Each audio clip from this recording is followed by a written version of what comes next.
Olá, amigos. É com muita satisfação que vamos dar início a mais uma preleção do Centro Espírita Allan Kardec de Campinas. E como sempre fazemos quando iniciamos uma tarefa na Casa Espírita, nós vamos fazer uma pequena oração para que a gente possa harmonizar o ambiente fluídico do nosso trabalho.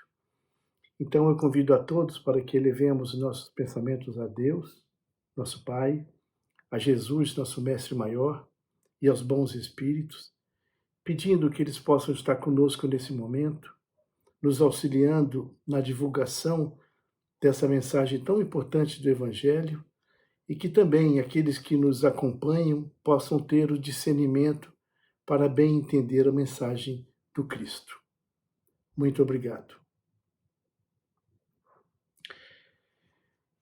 O tema que nós vamos abordar hoje é a fé transporta montanhas.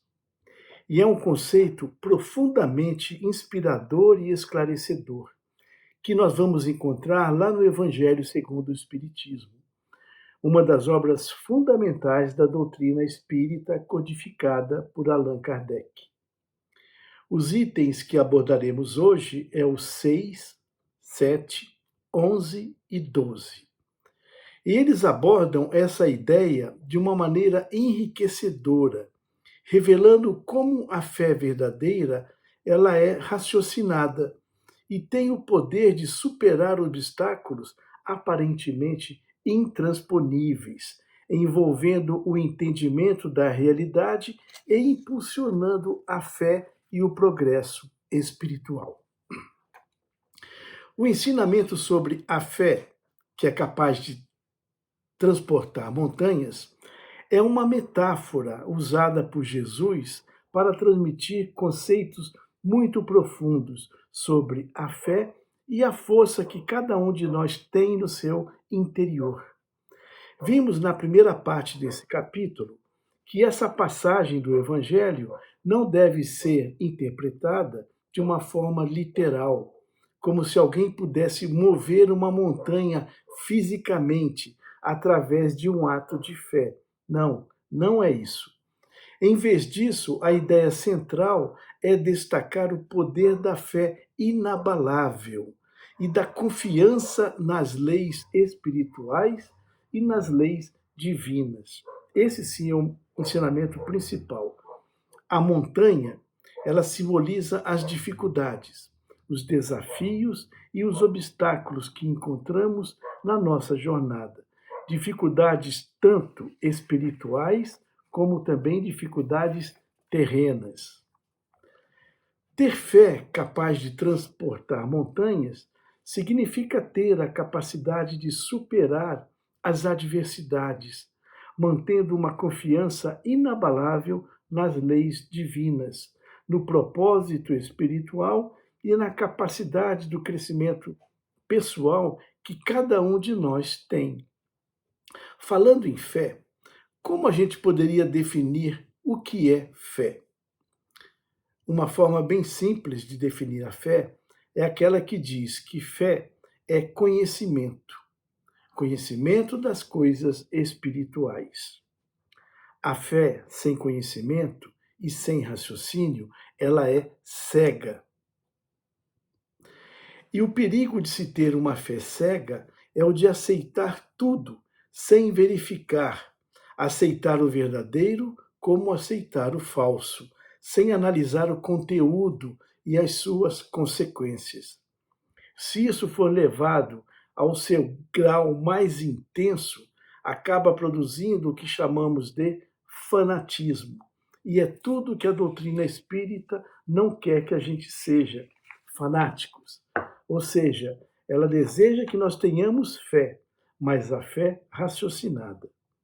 Se essa fé for baseada no erro, mais cedo ou mais tarde, ela irá se desmoronar.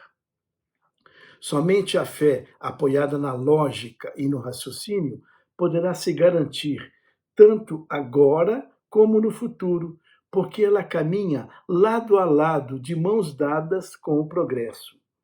A fé não se resume a crenças cegas nem aos dogmas, mas sim a confiança que tem por um fundamento, os princípios da razão e na experiência individual de cada pessoa.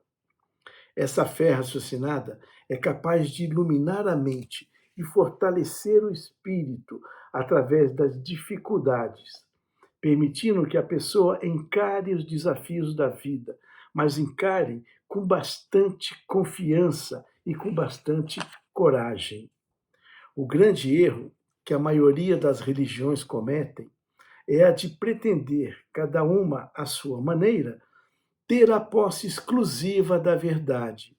E com isso, elas conduz os seus seguidores a praticar uma fé sem raciocínio, uma fé cega, que não irá se sustentar com o passar do tempo. Ela pode durar por alguns instantes, alguns momentos, mas com o passar do tempo, invariavelmente, ela vai cair. A fé não se impõe, ela precisa ser o quê? Conquistada, adquirida. E ninguém está impedido de conseguir essa conquista, nem mesmo aqueles que são mais duros e resistentes a essa fé. Estamos falando de verdades espirituais básicas e não de uma crença em particular, mas daquela verdade que buscamos no fundo do nosso coração. E se tivermos sinceridade nessa busca, a gente vai encontrá-la agora ou daqui a pouco, mais adiante, se a gente continuar perseverando. A busca da fé, ela exige mudança de atitude, principalmente para controlar dois sentimentos muito importantes, que são a causa também da maioria dos problemas do ser humano. Estamos falando do egoísmo e do orgulho, mas nem sempre estamos dispostos a fazer esse sacrifício. Nesse caso, falamos a nós mesmos: eu não acredito nisso. Não existe essa força maior, quando na verdade o nosso desejo é continuar conservando os sentimentos inferiores que temos muito forte dentro de nós, mantendo com isso os nossos vícios, que a gente até pretende eliminá-los, mas a gente não deseja eliminá-los. Se olharmos com cuidado ao nosso redor, vamos encontrar pessoas onde a fé parece que já nasceu com elas. E essa facilidade de assimilar essas verdades espirituais é um claro sinal de que essa pessoa já possui um progresso anterior. Ou seja, de alguma forma, ela já avançou muito lá no passado. E outras pessoas, ao contrário, por mais que tenham contato e conheçam, né, a fé, dificilmente entendem e aceitam as coisas espirituais, o que é sinal também da sua natureza ainda pouco evoluído, atrasado para essas coisas espirituais. Muitas vezes, a resistência que se vê na pessoa incrédula provém da forma inadequada que usaram quando lhes apresentaram as coisas espirituais, podendo trazer a incredulidade e a negação, porque elas acabaram sendo descrentes com aquilo que elas aprenderam, porque essa lição foi apresentada de uma forma inadequada. A fé, ela necessita, portanto, de uma base. E essa base é a inteligência e o entendimento perfeito daquilo em que se deva crer. E, para crer, não basta ver, é preciso, sobretudo, o quê? Compreender. Isso é mais importante, né? E principalmente, ou é principalmente contra essa fé que é confusa, que é fraca, que é vacilante, que aquele incrédulo que nós nos referimos anteriormente, ele se revolta, porque ele não consegue encontrar racionalidade nessa fé e ele acaba abandonando. A fé raciocinada, ela elimina todas as dúvidas, porque a pessoa crê. Crê porque tem certeza. E se ela tem a certeza, é porque ela compreendeu de fato o ensinamento que lhe foi transmitido. Kardec definiu com muita sabedoria que fé inabalável é somente aquela que pode encarar de frente a razão em todas as épocas da humanidade. Ela vale para o passado, como já valeu, vale para hoje e vale para o futuro, porque ela é pautada na razão. Isso quer dizer que o nosso parâmetro de fé, ele pode ser modificado conforme os ensinamentos sejam atualizados. Com o tempo, né, pelo avanço da ciência, essa atualização pode acontecer, né? Ou por novas revelações que nos sejam trazidas pela equipe espiritual. A verdade, ela pode nem sempre ser a que a gente acredita que encontrou. Ou seja, a verdade pode ser modificada conforme o avanço do entendimento, né, aconteça. Para que a fé seja proveitosa, ela precisa ser ativa, para que se torne a mãe de todas as virtudes, virtudes que conduzem a Deus. Mas como podemos tornar a nossa fé ativa? Existem várias possibilidades, sendo a mais eficiente de todas, sem exceção, é a prática da caridade, já que a caridade é a ação da fé e do amor, né? A caridade é o amor em movimento, é o amor em exercício. A esperança e a caridade são consequências da fé e se tornam uma trindade inseparável: esperança, caridade e fé. A partir da esperança e da caridade, né, e da fé, todos os outros sentimentos nobres são despertados para conduzir o ser humano no caminho do bem. Então é necessário que, antes de tudo, cultivemos esperança, caridade e fé, para que a gente possa trazer à tona os outros sentimentos bons que estão ainda adormecidos. Como já vimos, a fé traz ao homem a confiança no seu futuro. É como se a consciência desse sentimento, né, que já está no nosso íntimo, fosse despertada e crescesse pela ação do nosso desejo e da nossa vontade. Ele vai sendo despertado. Jesus, que realizou muitos prodígios, afirmou que o homem poderá repetir todos esses prodígios e mais ainda, poderá fazer mais ainda, quando o fizer pela sua fé, isto é, pela vontade de querer e a certeza de que essa vontade poderá obter o resultado que tanto se espera. Foi exatamente isso que os discípulos fizeram. Seguiram os exemplos de Jesus e, com isso, realizaram inúmeros prodígios. Claro que todos aqueles milagres eram todos efeitos naturais, cuja causa o homem daquela época não conhecia, mas que hoje podem ser explicados pelo estudo e pelo avanço da ciência, que os tornaram completamente compreensíveis. Uma vez conhecida as causas do fenômeno, ele deixa de ser um milagre e pode ser repetido de uma forma natural. É importante a gente ter sempre em mente, né, que todos aqueles milagres, chamados milagres que Jesus realizou, não passaram de fenômenos que o povo da época não entendia. Hoje, a maioria deles estão explicados. Se não estão explicados todos, é porque a gente ainda não tem capacidade para entendê-los, ou o nosso conhecimento atual não foi capaz de desvendar alguns mistérios. Mas cada vez mais a gente tem a certeza que nenhum deles foi um milagre, porque milagre seria uma derrogação das leis naturais. E Deus criou suas leis perfeitas, absolutas, que não merecem e não precisam ser derrogadas. A fé, ela pode ser classificada de duas maneiras principais: a fé humana e a fé divina, de acordo com que o homem aplica as suas faculdades para a satisfação das suas necessidades materiais, que são imediatas, ou para as suas aspirações para as coisas espirituais, que são as coisas futuras. O homem inteligente que se lança para realizar algum empreendimento, ele irá triunfar se tiver fé, porque sente nele mesmo que pode e há de chegar ao fim que ele busca. Essa certeza lhe acrescenta uma imensa força positiva.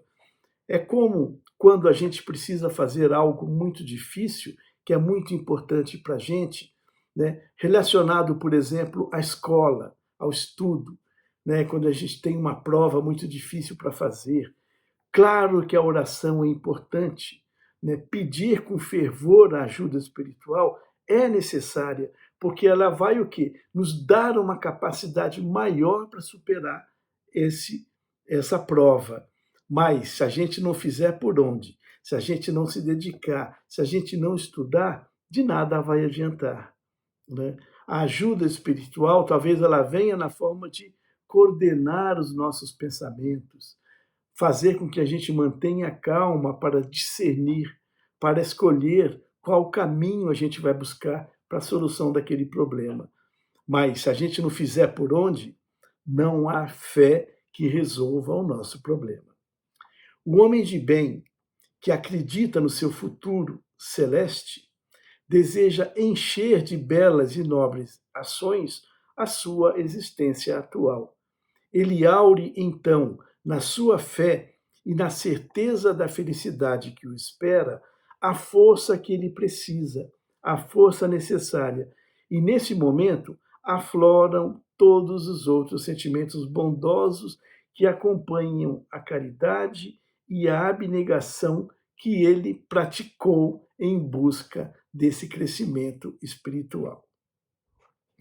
Então, enfim, com a fé não há maus pendores que não se chegam a serem vencidos.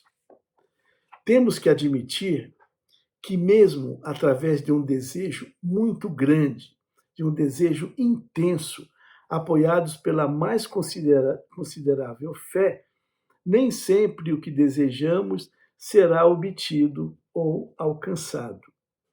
Isso pode ocorrer por algumas razões, como por limitações impostas pela própria lei natural das coisas, que precisam ser respeitadas como leis perfeitas que são as leis de Deus, como já dissemos, e que não podem ser derrogadas pelo nosso simples desejo.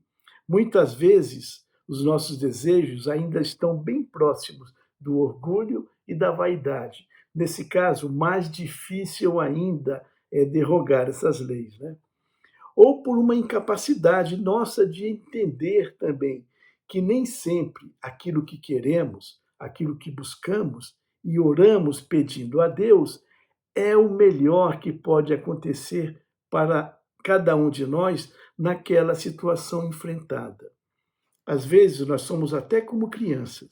A gente pede, pede, pede, mas talvez o que a gente peça não seja o melhor para a gente. E Deus, na sua sabedoria infinita, vai saber discernir o que pode acontecer para nós ou não naquele momento. Então, para a gente concluir o que a gente já viu, né? A ideia de transportar montanhas através da fé está relacionada à capacidade de superar obstáculos, dificuldades e limitações pessoais. Isso não implica necessariamente mover fisicamente as montanhas, mas sim ultrapassar as adversidades da vida, impulsionado pela confiança nas leis divinas e na capacidade própria do crescimento espiritual.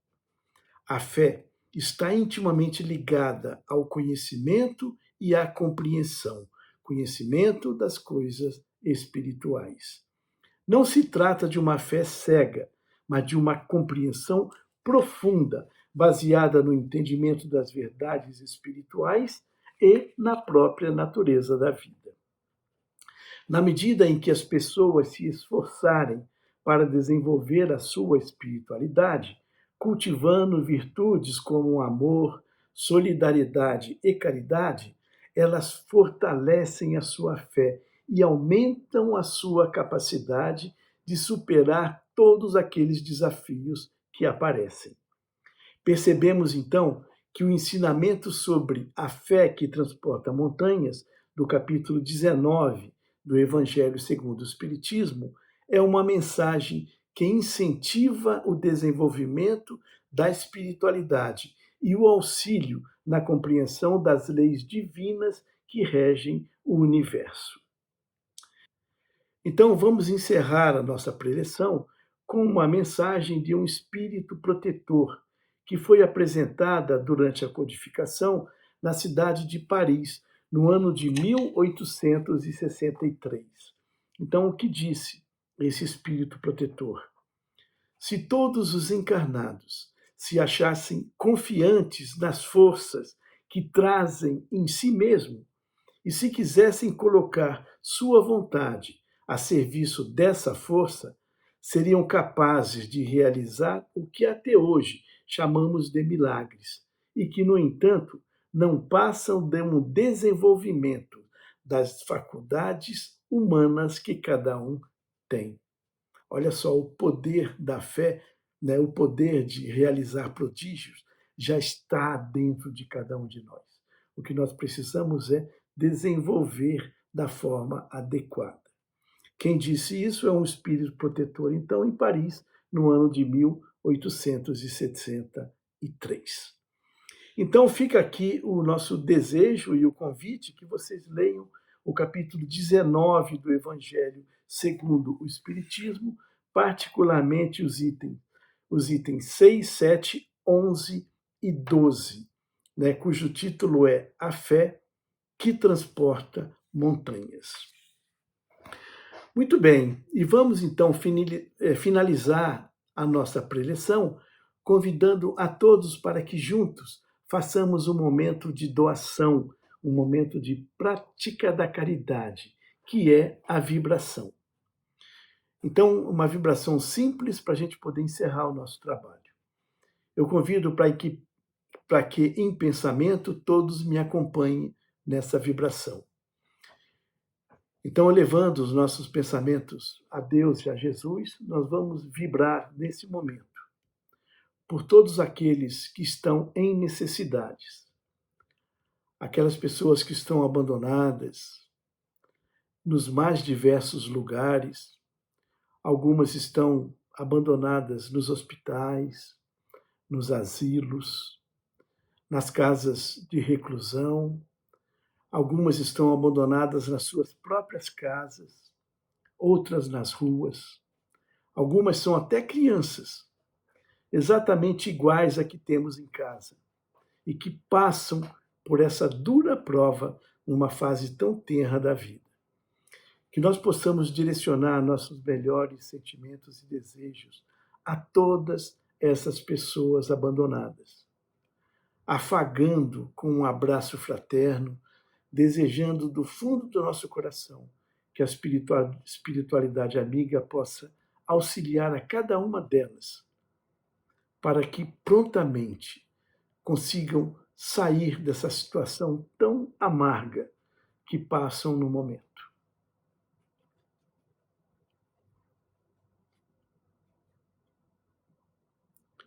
Vamos também vibrar por alguém em especial, alguém que a gente conheça e que, nesse momento, precisa desse auxílio especial, desse auxílio maior.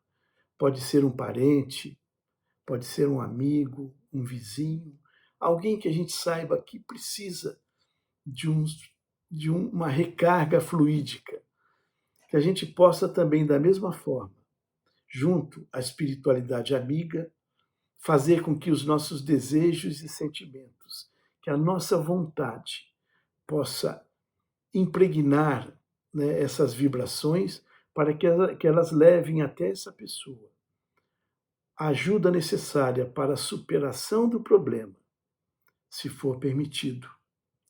Ou tragam também o conforto, a resignação, a perseverança e a paciência para que elas passem por esses momentos com sabedoria, entendendo que nas maiores adversidades é que às vezes estão os melhores ensinamentos para a nossa reflexão e para a nossa mudança de atitude.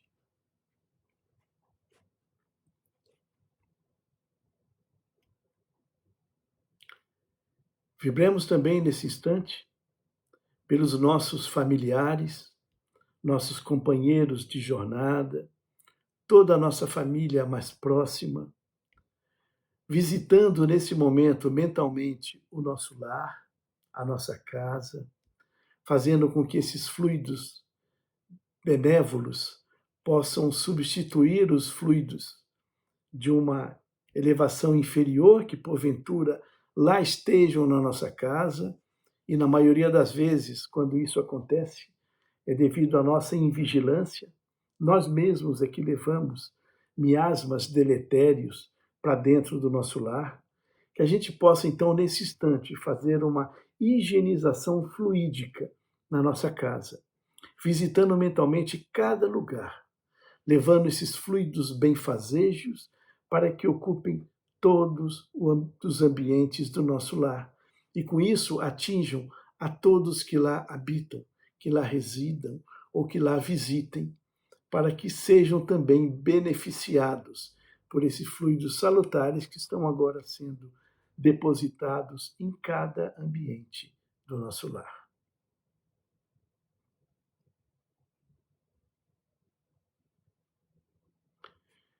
Dessa forma, então, dando graças à espiritualidade por essa oportunidade, nós vamos encerrando mais uma preleção do Centro Espírita Allan Kardec, desejando que tudo que aqui foi dito possa ser novamente rememorado, né, na leitura do Evangelho, que eu tenho a certeza cada um de nós se sentirá motivados para ler.